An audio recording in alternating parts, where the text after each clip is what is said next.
I read all those historical novels, Edith Wharton and Emily Bronte and Jane Austen. And when I walked in, it was almost like I had just walked into those pages of those stories.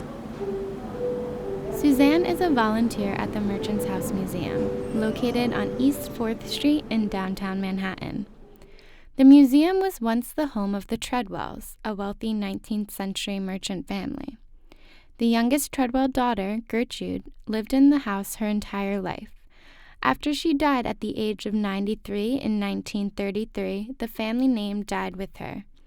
But a distant relative named George Chapman came to the house after her death and found what can be described as a virtual time capsule. When he walked into the house, he was utterly amazed to see that the house had never been architecturally changed from the time that it was built in 1832. The family had never changed it. And then when he looked through the house, he saw that they still had the house furnished with furniture that dated back to the mid-19th century. Original mahogany furniture, a beautiful hand-carved rosewood piano, fireplaces in nearly every room, intricate ceiling designs made from plaster, oil lamps, and gas chandeliers are some of the highlights throughout the house. There are even some inventions from the time period, including servant call bells on each floor.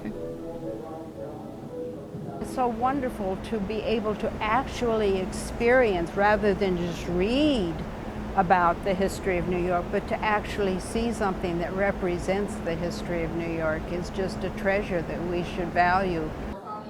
To correspond with the color scheme of the red and gold of the carpeting.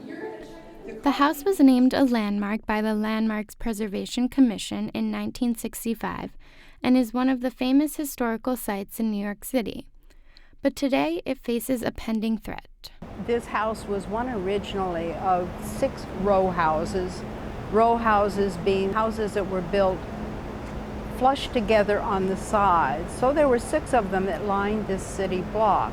When those houses came down, this house was really left in a very vulnerable state. Engineers have come in to try and to keep the house stabilized. But next door, on one side of the house, they dug for an underground water main. So of course that was causing a great deal of vibration on this little fragile house, which did cause thousands of dollars of damage to it when that went on.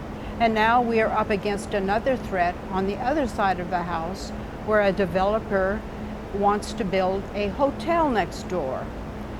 So, as I say, this house is 183 years old and is very fragile at this point in time. So any kind of construction that would go on or drilling into the ground is obviously going to have a detrimental effect on the house.